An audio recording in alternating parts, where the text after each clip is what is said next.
నిర్మల్ జిల్లా కడెం మండలంలోని గండి అటవీ ప్రాంతంలోని ప్రమాదవశాత్తు రోడ్డుపై ఐచర్ వ్యాన్ బోల్తా పడింది. ఆదిలాబాద్ నుండి జన్నారం వైపు వెళ్తున్న ఐచర్ బోల్తా పడడంతో వాహనాల రాకపోకలకు అంతరాయం కలిగింది. ఆర్టీసీ బస్సులో వెళ్తున్న ప్రయాణికులు కాస్త ఇబ్బందులు పడ్డారు. ఈ ఘటనకు సంబంధించి ఐచర్ డ్రైవర్ కు స్వల్ప గాయాలైనట్లు తెలుస్తోంది. ఇంకా పూర్తి వివరాలు తెలియాల్సి ఉంది.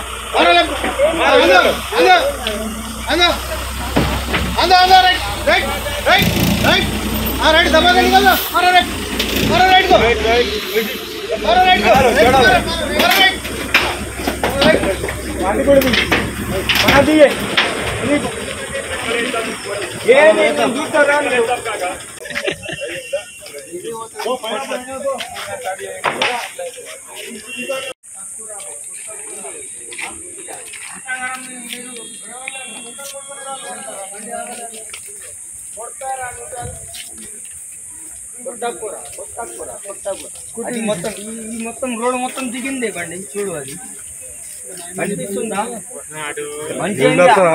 అక్కడ పడు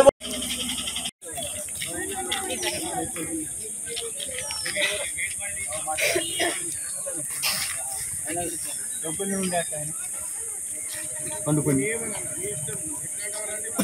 మొత్తం అద్దాలు వచ్చినాయి బయట.